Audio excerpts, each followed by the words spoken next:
You're listening to Barbell Logic, the podcast where we talk about what it means to experience strength and how you can use simple, hard, and effective strategies in training and nutrition to improve your life.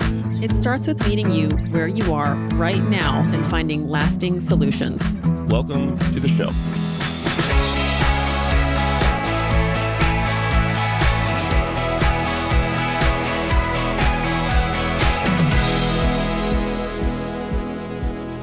Hello, everybody. Welcome to Barbell Logic, Beast Over Burden. I'm your host, Nikki Sims, exclusive coach and CXO of Barbell Logic. With me today, as usual, is Andrew Jackson, also an exclusive coach and the COO. Hello. Barbell Logic. And we have a very special guest today. We're joined by Mac McGregor, also an exclusive coach, who is the only Barbell Logic coach in Scotland. Good to have you, Mac. Hello.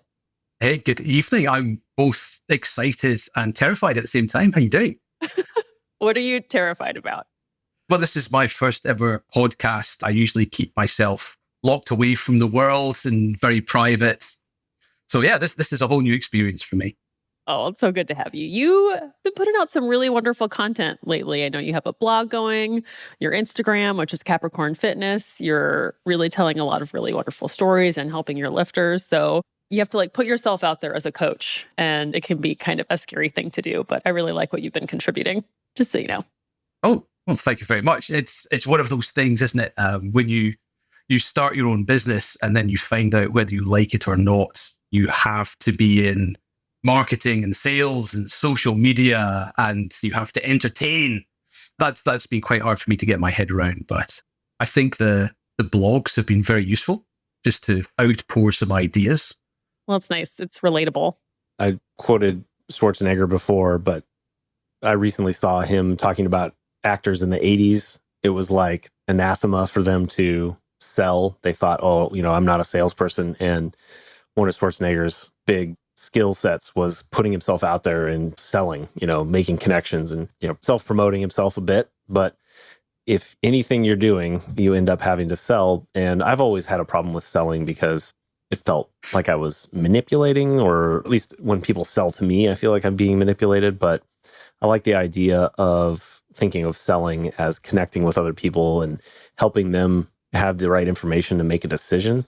And for somebody who's in Scotland coaching strength clients, you got to do that for people to be able to find you, I would imagine. It's not like you're just bumping into people at a big commercial gym or something, right? You got to put yourself out there a bit. Yeah, that's right. We're not a big country, but there's not many people here. It's so empty. But I think you're right. I was born in the 70s, and a salesman to me was the image of the seedy secondhand car salesman who was there to rip people off. And if you were trying to sell, you would perhaps see yourself in the same image. And that's pervaded with me. It stayed with me for a long time. But that idea of just being authentic and just trying to start a conversation with someone, and hopefully that leads you to providing some assistance in some way. That's how I'm looking at it. And that's one of the reasons why I love the podcast. It's very authentic. It's very upfront. There's nothing hidden. And it just takes that icky sales thing away out of the picture for somebody like me. Yeah, I don't really like salesy stuff either. Not my cup of tea. But talking about lifting and eating, I really enjoy. Yay. Your family lives with you. Your wife, Melissa, also coaches nutrition at your gym. I've seen some really cute videos of your daughter doing chin-ups lately. And I know that's something that's really important to, us as coaches, and then anybody who gets into lifting. We just can't help but want everybody to find it as well, to unlock strength for themselves. And it was really sweet when you started posting those videos of your daughter doing chin-ups. And, I don't have offspring of my own, but from what I understand about having kids, you really have them for two reasons. The first one is for chores, and then the second one is to just repair all the issues that your parents instilled in you, right? Those are the main two reasons to have kids. Just kidding. Or number three, purely by accident? Yeah. No, just kidding. Which is clearly not the case. Not the case. No shotguns here. Yeah, no, I'm just kidding. But I was so curious, like, how did you and your whole family start getting into, I guess, experiencing strength together? Well, and as a lead into that, I would like to hear, just also for the audience, how you got to that point of, what's your Yes. backstory, your elevator pitch of strength that brought you into then wanting to include your family. Sure. Okay. So in terms of my own history, I joined the Air Force in 99. And leading up to that point, I, like most of my peers, we were into cross-country running, climbing trees, pretending to be soldiers, all those kind of things. And the idea of lifting weights just wasn't around. There weren't any big gym facilities near us. We didn't have any famous or well-to-do powerlifters nearby. So we would do those things. We'd play football and we would be fit. Just picture lots of small, lean people running around playing football. And when I joined the Air Force, I had really been looking up to my granddad as a bit of a mentor and role model. He was a Royal Marine Commando in the Second World War. And he was often extolling the virtues of being able to move fast. And obviously these guys were lean, wolf-like creatures. And, he operated in some very, very tough circumstances. And I always looked up to him for that. So when I joined the Air Force, I was already in that mold of running, mountaineering, climbing, circuit training. And as I went through my training, which was pretty tough, I was in an organization called the Irish Regiment. It was all about moving fast, but also carrying lots of heavy weight and not getting hurt over long distances. And it didn't quite add up. We swam, we ran, we did assault courses, we were beasted mercilessly around the parade ground, etc. And then said, hey, okay, now you can run, carry this. Okay, all the way over there, rough terrain, day after day, mile after mile. It was pretty horrendous. And people would break, and they would break bad. Lots of dropouts and whatnot. And at the end of it, you would have a core of individuals who were mentally incredibly robust and this mixture of just lucky not to be hurt, I think. And so there was this idea of, if I do all this moving around and carrying things, I don't need to do legs. And things like circuit training, push-ups, chin-ups, stuff like that, that was the immediate go-to because it was cheap to do and you could get hundreds of people doing it at the same time. You didn't need lots of equipment. And so that was my background with physical training, physical exercise. And I started experiencing some problems in about 2008, 2009, where I was having some pretty nasty bowel movements. And I found that I had inflammatory bowel disease, ulcerative colitis, and it was incredibly debilitating. I mean, I will spare you the grotesque details of it, but I found that I could not run without aggravating it. I couldn't be more than an arm's length away from a toilet in case I needed to suddenly go and empty out. And it was incredibly debilitating. And I needed to do something else. Heaven forbid I went into a swimming pool and experienced a bout of colitis. Oh, God. Yeah, so it was affecting my career. It was affecting my home life, my domestic life. So I thought I need to do something else. And I started Googling things and I found something called Strong Lifts 5x5, like everyone else did back in around 2009, 2010. And I started lifting. And I found suddenly I was adding muscle and I was adding useful body weight. I was adding different capacity and capability that I'd never experienced before. And then I thought back to my initial training, where I was talking about all these guys who would drop out. The guys who didn't drop out, the guys who did really well, were the big muscly dudes, of which there weren't many. And I think back, if only I had a few more stone of muscle at the time, I wouldn't have experienced a lot of the physical difficulties that I had. Now, when you say big muscly within that cohort, you're talking somebody who's like 190, 200 pounds, not Yes. For our audience, if you say somebody big muscly, you might be thinking like Michael Wolf, 275 pounds or something like that. But we're talking big muscly relative to a wolf kind of build, right? Or were they like 240-pound guys? Yeah, so in that kind of territory, I'd say in my intake, I'm thinking of two particular individuals. I would say around the 210, 220 mark. Okay. Yep. The rest of us would have been much closer to 170, 180-ish. Right. And though that extra 30 to 40 pounds of muscle, because these weren't fat dudes, these were muscly dudes. Right. That's what I'm talking. And the ability to, if you can imagine, carrying 100, 150 pounds of additional weight on your back, that extra 40 pounds of muscle would have been very useful. We had a client that shall remain nameless, but in a conversation said, I like squats and deadlifts and all, but being stronger doesn't really help me in my day-to-day job.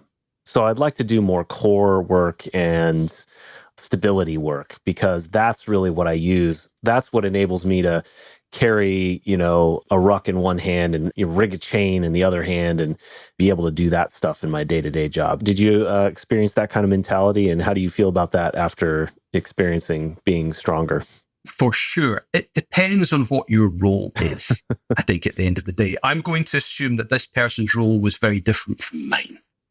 And if you have a physical job that requires you to, close with and engage the enemy and something like that, I think being stronger is going to be more useful. But likewise, if you are lugging heavy munitions around, if you are fixing heavy machinery, like jet engines or, cluster bombs, things like that, strength is going to be useful. If you are administrating from behind the desk, maybe not so much. Fair point. That would be my initial take there. But I think the bottom line, Andrew, is that you need to move around fast. You need to be able to move around a long time. You also need to be strong enough to bear the task that you have been given. And if I had been stronger, I think I would have been better at it. Fair enough. Yeah. Cool. I got into lifting and I was really enjoying it and feeling the benefit of it. And I think I can possibly backtrack because that's when I was married. So when I met Melissa on a blind climbing date back in 2001, that's when we hit it off. And, I was into hill walking, climbing, mountain biking, swimming. And that's what we did together until we got married. We'd go on holiday, we'd go diving, we'd go skiing. I'd go snowboarding because I'm a cool one. Really, that's what defined us as a couple and brought us together, those kinds of activities. And I kid you not, Melissa is the better athlete. She's half my size and weight, such a beautiful climber, a beautiful, incredible swimmer. And she got into running, when she met me. And I would tease her relentlessly when she was on her running journey. She'd ask me, hey, can I come on your run? I'd be like, okay, I'll run at your pace for a few kilometers. And then I'm just going to, oh boy, I'd get her to run to my hands. Oh gosh. But there came a time when I went, yeah. Yeah, I can be an absolute, I know. But oh man, I had the tables turned. Yeah, nice. I went for my third tour to Iraq, to Basra. It was about 6 months, and she had joined the local running club as the secretary for something else to do and to keep running. So I went off to Iraq, and going for a run was really tough. There had to be a minimum of 4 people. You could only run at certain times a day. And so my running just fell through the floor. And she had been organizing the local 10K running race. And she said, listen, when you're back on R&R, I've organized the race. Would you run it with me? I'm like, of course I will, sweetheart. I'll run the first 5K at your pace, and then I'll head off and I'll see you at the end. She handed me my ass. No, she beat me by, she beat me by 8-9 minutes. Oh my gosh. She totally beat it. Oh, wow. And I couldn't believe it. She destroyed me. You were like going all out. That was a legit crushed you by 8-9 minutes. That's awesome. I had my honor to preserve. Yeah. And But what she didn't tell me is whilst I was away not running, she was running competitively in the local cross-country circuit. Wow. So she was preparing for my demise. And then it took me a year. Man, she just didn't tell you this whole time. Yeah, she knew exactly what she was doing. She played me so hard. That's amazing. That's awesome. Well, I love her. It took me a year to get my testicles back from her handbag to finally beat her in another race. So that's how Melissa and I got together. Then we had our first daughter, Isla, in 2010, and we moved down from the north of Scotland to Suffolk in the southeast of England. And Melissa was pregnant with our second daughter, Abigail, 10 weeks, and she suffered a stroke. And obviously, very, very unexpected, came out of nowhere. And it left her with, complete right-sided paralysis. She couldn't talk. She lost the power of speech. While pregnant. But yes, she was 10 weeks at the time. And so the good news is Abigail, our youngest daughter, Abigail's absolutely fine. She came through. She's our little sort of miracle baby. But Melissa had brain surgery. She had a craniotomy to remove a bunch of blood vessels and clots from the brain. And as a result of that, she's as likely now to have another stroke as you or I or anyone else. So she was healthy, great diet, didn't drink much, active, young. So it was a genetic malformation of some blood vessels that caused it. So after surgery, she was released from hospital and set about with some specialist rehabilitation. But the bottom line was that she had persistent right-sided weakness and lack of sensation down the whole right side of her body. But she learned to speak again very quickly. She regained the power of speech. But as you can imagine, it destroyed her confidence. And she lost sense of balance. And so all the things that she loved to do, she couldn't run, she couldn't bike, she couldn't swim, she couldn't ski, all these things in the immediate aftermath. From a timing perspective, was before or after your IBS? Was a little bit before? So my IBS came on and was diagnosed in 2009. So this was in 2011. So 2 years had gone by. Really close to each other. So now you guys are both kind of battling with new challenges. And to throw into the mix, if you think about the month that Melissa was in hospital, I'm a new father. We know that Melissa is pregnant. And I had this very real potential that I was going to become a single father. And I was also facing potential medical discharge as a result of the colitis. So I was potentially about to be an unemployed single father. So that was the whole nebulous of these things kind of all wrapped together. But then, of course, the focus was very much on Melissa, rehabilitating her and bringing her back. And so we had a lot of specialists. We were very lucky. The hospital that she went to, Addenbrooke's in Cambridge, is the place to go if you have a stroke. And then there was some specialist physiotherapy stuff just around the corner in Stowmarket. So we were well served, but there was only so much they could do. And I was looking at, okay, when this runs out and we return to Scotland, how are we going to service this? And I started looking at alternative careers, and I was looking at dietetics, I was looking at physiotherapy, and I thought, hey, I can get involved in Melissa's rehabilitation. And I started looking at Open University, biology, nutrition, genetics, all these things. And I qualified in 2014 as personal trainer and a sports massage therapist.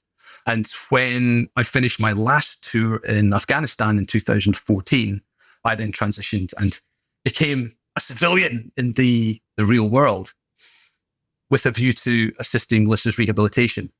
And we only got so far. We could only do so much. And up until very recently, we were not able to have her run, climb, do any of these things. She had a lot of great help. There's a fantastic local physiotherapy practice called Move Forward in Elgin. And they are on like some cutting edge rehabilitative stuff. And they put electronic devices on her and stimulated some movement. But we just couldn't get her moving the way we wanted. And we were in this frustrating position that we just couldn't do the things that we like to do together. And we hadn't been able to do that for 3 or 4 years. I opened my own gym in 2017, and I signed up with Barbell Logic in 2018 as a client. And at this stage, I had been trying to coach Melissa. And you may have seen some of my scribblings and blogging on this, and my opinion on training your significant other, coaching your significant other. We were running into a bit of an impasse. And I think the issue was I was trying to coach, and Melissa was still in a very vulnerable position. And I just wasn't the guy. She needed someone else to be coaching her. The relationship that we had just didn't allow us to be in that kind of one above the other relationship. And so I found the value of having my own coach was insanely good, and thought, right, we need to get you a coach. And we put her on the club program. And as chance would have it, we ended up with Joel Rasmussen, who coached her for a couple of weeks. And I don't know if any of the listeners know Joel, an amazing guy from Australia. And he was like, Melissa, I don't want you to move on to the next coach. I want to keep coaching you. And, because Joel has had every injury under the sun. He's hurt himself in so many different ways and recovered from it. It's true. It's amazing. He has a specific interest in rehabilitation. And so we put her with Joel, and she's been with him since 2019. And what I will say is, in January of this year, Melissa was skiing again. Wow. In the summer of this year, she was cycling again. She's swimming again, and she's taking Abigail climbing. In the space of a year, we've seen the fruits of what Joel's been doing with her. And, she has been squatting and deadlifting and bench pressing and all these things and doing chin-ups. And we're in this situation. It was hard. It was frustrating, so many ups and downs and back and forth and experimentation. And suddenly she's doing these things again in a very, very short, compressed period of time. And that's what strength has done for Melissa. It's brought us, we've never been apart, but it has brought us back closer together because we can do things again. And the cool thing there is that the girls have seen it all unfold in front of them. And, hey, they had a gym all to themselves during lockdown for them to come across and play with all the toys and climb ropes and things like that. And Abigail is a pretty much carbon copy of Melissa, a great little runner, great little gymnast. But interestingly, she has no competitive urges at all. She just loves to do these things for the love of doing it. I would love to mention Isla here too. If they ever come back and listen to this podcast, Isla, our eldest, she is a natural athlete. She is a beautiful runner, a fantastic swimmer, but she's also autistic, and she has sensory issues with feeling that sort of uncomfortableness, that being out of breath, the cold, icy grip of being out of breath and sweat. It's a sensory thing that affects her. And so she doesn't get into it. She knows the benefits. She's seen them. I just hope in time it's something that she can grow into and enjoy with us. I am finding myself overwhelmed with emotion about that story. So sweet. Hey, I know it's pretty heavy, isn't it? Well, and inspiring. The first question that comes to my mind is I'm curious what the ripple effect was. It your interest in strength training that brought Melissa in, and then your kids seeing their mom training that kind of got them interested? How did that process unfold? I think that's a common question that we get from our listeners and from a lot of our clients, is they feel the passion and they're curious, like, how do I spread that joy or get my family involved to lift with me? That's a cool one. And again, this may be fairly unique if you think about the situation. I would say you're in a pretty unique situation. Yeah. Yeah, the both of us we clearly share the same interests, which I think is one of the most difficult things, isn't it, to cross that bridge, if you're into something and someone else is not. Because if they are going to try, it has to be their idea. Yes. You can plant some seeds, but you have to get them on board. So with Melissa, I think, she trusted me because we'd been in difficult situations before where I'd be belaying her on a climb, or we'd be out on a winter mountaineering trip, where we have to implicitly trust each other. And so when it came to her rehabilitation, she saw what strength had done for me with the colitis. And she knew that my intention with the personal training was to assist her. And she probably saw me develop as someone who was not a coach. I'd been an instructor on various things, but not a coach. And I think she saw when I was working with other people, she saw the results that they were having and the impact that strengthening and the barbell work was having with them. She thought, this is good. But what I didn't have was experience of taking someone in her position and translating that into the barbell lifts. That's where we had that sticking point. And that's where going to see a coach is, absolutely invaluable. And so I think that's what got her in. She was hooked. And then, of course, she found and resonated with another coach who was speaking her language, who wasn't me. I have to add this in. One of the things with working with Joel, he's the loveliest guy, but Melissa would check her feedback at bedtime. So I'd be going to bed, and then Melissa would be like, all I'd hear is this rich, deep, Antipodean, smooth tone dude going, hey, Melissa, I just need you to sit your butt back a little more. Yeah. I think there's Hugh Jackman, seducing my wife whilst I'm in the bed. Oh, God. And, I'd hear these and I'd start, and of course, I would then notice that the feedback that Joel would give, it would be like a carbon copy of the cues and observations that I would have made. Right. And so, for example, I'd watch Melissa squat and say, hey, darling, I need you to stay balanced on midfoot. I need you to reach your hips back, so we'll push your knees out. Of course, her reply would be, I am doing that. I am. And of course, when I'll hear, okay, listen, Melissa, what I need you to do is just stay on your midfoot and push your butt back some more and push your knees out. And I can see her twirling her hair going, okay, Joel, no problem. So right. He's right every single time. Yeah, funny, yeah. And so she clearly resonated. Oh, man. That's a pretty good Australian that's pretty good accent you got going there. Well, hey, oddly enough, I think that when the British accent goes abroad for a long time, everyone sounds Australian. That's what happens to the British accent. I was in the Falkland Islands in 2007. I thought that the locals sounded very Antipodean, but obviously they're a long way removed from Australasia. I think that's what happens to the British accent when they get sent to like a colony somewhere. But yeah, that was Joel's effect with Melissa. And of course, throughout that, the girls have just seen us extolling the virtues of being fit and strong. Daddy runs a gym.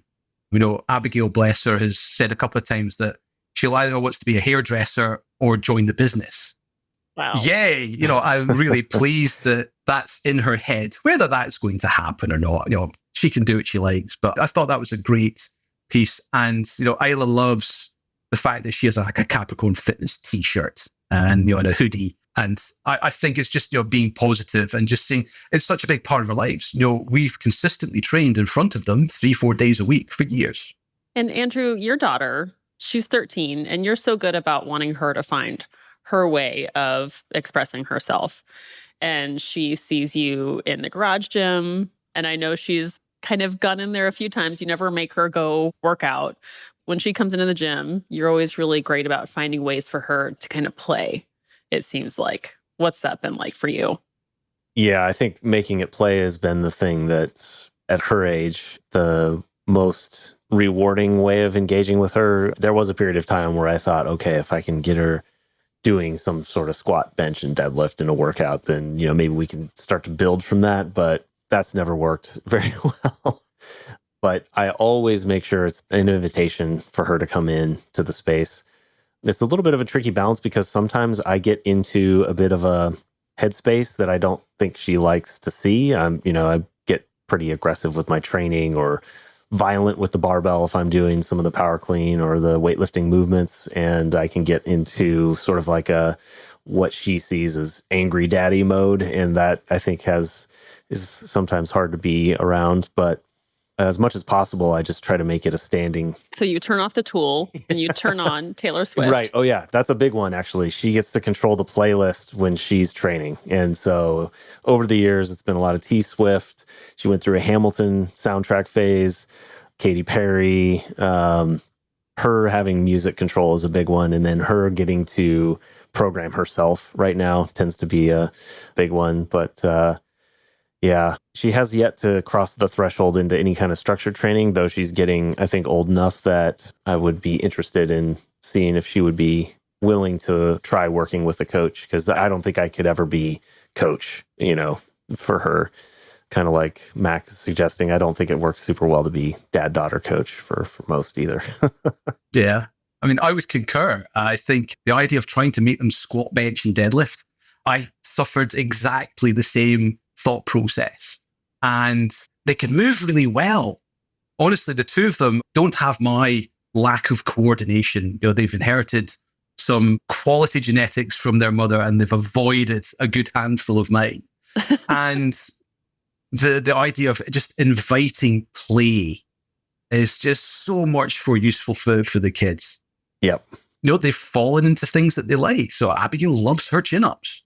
That's the same with Clara. She loves those. And if I think there's a good measuring tool for potential boyfriends there. Anyone who comes calling round the house will be invited to see if they can do more chin-ups first. That's awesome. Well, on that note, I've told Clara for years now that anyone that wants to be a serious partner for her has to at least commit to training to squat 405. Yeah. That's reasonable. That's my barrier to entry, is that you don't have to squat 405 today, but you need to commit to squatting 405 someday. Mm-hmm. Agreed. Yeah, I think some kind of physical barrier is a good thing. Yeah, absolutely. The music selection, you're talking about Taylor Swift and whatnot. I'm really lucky if I let Abigail command the decks. We're going to get Linkin Park and Limp Bizkit and Evanescence. Wow. Not my doing. My doing. I discovered this very, very recently. We've got some good crossover with my taste in music there. We're going to be okay. Cool. Is it even a gym if Linkin Park hasn't been played in there at least a few times? Like, how else will all middle-aged people get angry without the help of Linkin Park sometimes? It's true. Oh, I know. Isn't that insane? That's considered classic rock now. Oh my God. Oh, Lordy. Well, I'm afraid we're going to have to wrap things up. Thank you so much for telling that story and letting us know what that journey was like for you. It was so emotional for me because I could really tell that you were at these moments where life was so hard in so many ways. And looking back at it now, it was all wrapped up into, a 15-minute story, but can only imagine how just tumultuous things were for a long amount of time. And then I've seen Melissa squat. And she has this beautiful squat. She's just a gorgeous lifter. And going from not being able to move half of your body or being able to speak, and for you two to get there together is so wonderful. So thank you. Hey, no, that's my pleasure. No, I think it's always good to be able to look back, isn't it? You know that at some point, whatever it is going to end eventually. And, it is a privilege to be able to look back on that, especially the fact that we can both look back at it. And the girls know that we went through it and we've ultimately resulted in coming to a positive place. No, but I appreciate that. Thank you. And we didn't even get the COVID aspect of the story, which was a whole nother chapter that was right in the middle of all of that, where you guys are opening and closing your gym off and on. There might have to be a part 2. Well, I definitely think there needs to be a part 2 because I also want to pick your brain about the golf pro that you worked with. So I think we should definitely sign up for another round. 100%. Yes. Yeah. Love it. Awesome. Thank you so much for joining us today and for listening. If you got value out of this, we would love a review. We'd love 5 stars. Share it with someone who you think would also find value with it. And if you'd like to hear more from Mac or see more from him, you can find him on Instagram at Capricorn Fitness.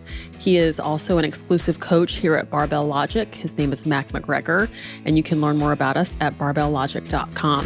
And thank you so much. We'll see you next time.